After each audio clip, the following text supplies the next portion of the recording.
Sabi ko na nga ba eh.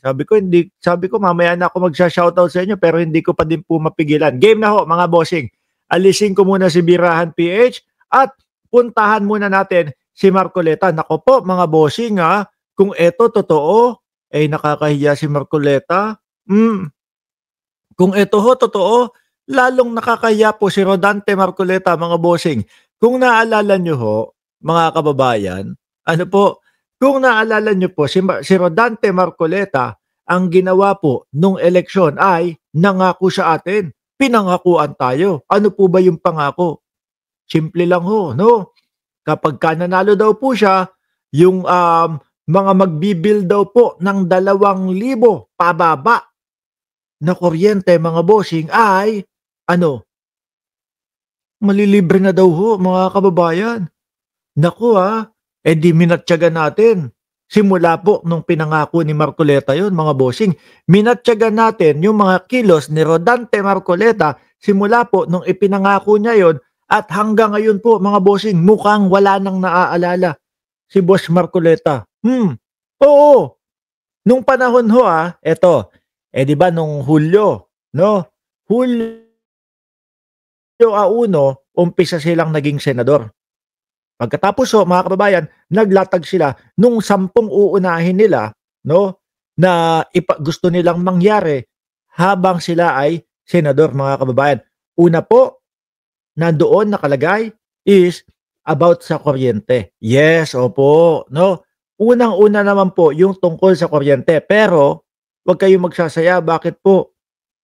Imbis na po 2,000 pababa, libre na ni Marcoleta, ang nilagay na lang po doon o ang isinusulong na lang po matanggal yung value added tax po doon sa kuryente mga kababayan.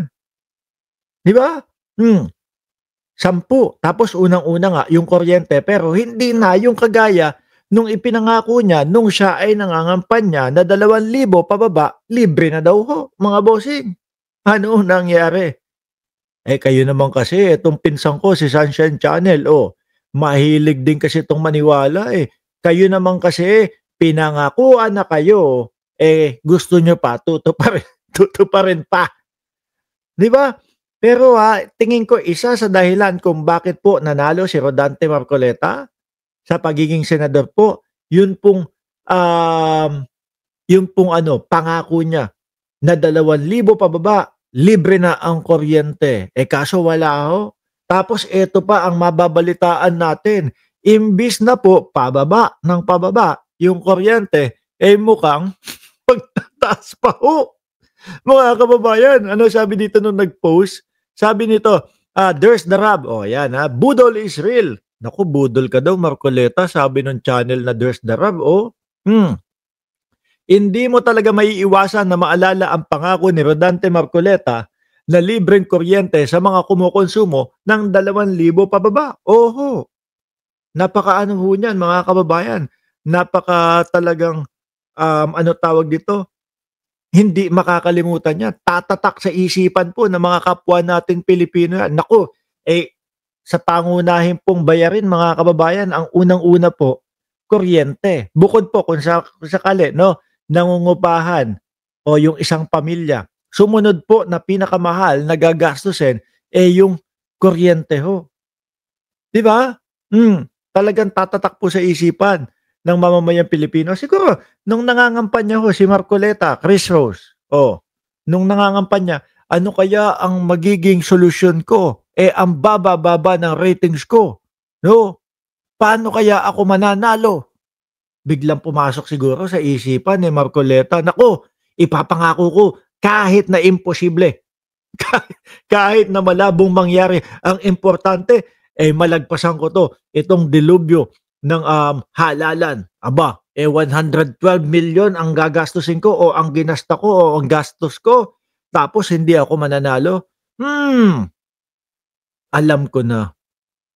Pangunahing problema ng mamamayang Pilipino yung pambayad nila ng kuryente. Di ba? Alaga 143? Yun siguro ang dahilan kung bakit nasambit ni Rodante Marcoleta yung libre na 2,000 pababa na kuryente. Ayan, nakalagpas na. nanalo na, nag-top 5 pa nga. Top 5 ba si Marcoleta? Kung hindi ho ako nagkakamali, 5 or 6 nasa ganyan pa, 'di ba? Eh, boss, ano na nangyari?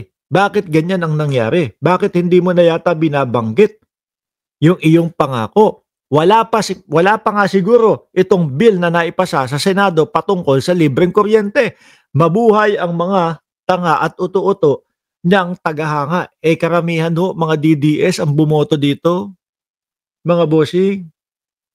'Di ba, Kadugay, Vlog, umabot pa ako idol, 'di ako manonood ng replay. Oh, hindi kakaumpisa pa lang naman natin, eh, oh. Just in November 10, 'no, yung mga ganitong kulay ng tagapagbalita, ano 'to, eh, parang medyo inquirer, eh, hindi ako sigurado ano, pero singil sa kuryente sa Meralco tataas ng, 0.15 kada kilowatt hour sa Nobyembre o sa November 2025. Imbis na pababa ang kuryente, eh ayan, parang nakalimutan na ho, ano? Sabi ni Wilfredo Sonyo, tingnan po niya si Marcoleta, pangpagulo lang sa Senado, pabida pa siya. Si Marcoleta ang pinaka-main ano natin ngayon, topic mga bossing, 'no? Si Marcoleta. Parang sa ABS ata 'yan binalita, eh, wala na ang 2K sabi ni ano, sabi ni Marilu Gallego, wala na ang 2K, nanalo na. Sorry sa mga nauto ni Marcoleta, tayo ho hindi ho tayo nauto niyan mga bossing, 'no? Tayo po sasabihin ng mga DDS, "Eh, kayo naman apurado kayo, kayo naman, nagmamadali kayo. Samantalang ito ilang buwan pa lang nakaupo si Rodante Marcoleta, hinahanapan niyo na, hinahagilap niyo na yung kanyang ipinangako na 2,000 pababa, eh, libre na."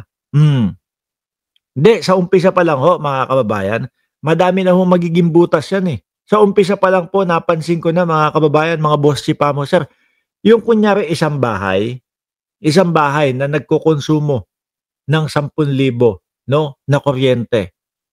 Alam niyo ho kung merong ilang kwarto lang yan o sasabihin nila, "Oh, merong 5 kwarto dito sa aming bahay." 'No, ang gagawin nila, isa-submeter nila 'yun, 'no? "Papaupahan na namin ang bahay na ito, 'no? Idi-divide namin sa 5." Oh, yung sala gagawing kwarto, 2 kwarto sa taas, yung kusina gagawin. So, magdi-divide sa 5, magkakaroon ng 5 submeter. Kung yung 10,000 na kinokonsumo ho dati, mga kababayan, eh di siyempre maghahati-hati na 'yan, 'di ba? Pero ang totoo, eh isang bahay lang pala 'yun, isang pamilya lang din, isa-submeter lang. Oh, di tagda 2,000 na. Alam niyo naman po matalino ang mga Pilipino pagdating po sa mga ganyan, sa mga, kagulangan. Hindi ko naman po nilalahat, pero puwedeng mangyari ho. Kaya siguro, ayan, hanggang ngayon ho, mukhang hindi na dini-discuss ni Marcoleta etong 2,000 pababa, libre sa mamamayang Pilipino at mukhang hindi pa mapigilan ang pagtaas ng Meralco. 'Di ba Meralcoleta?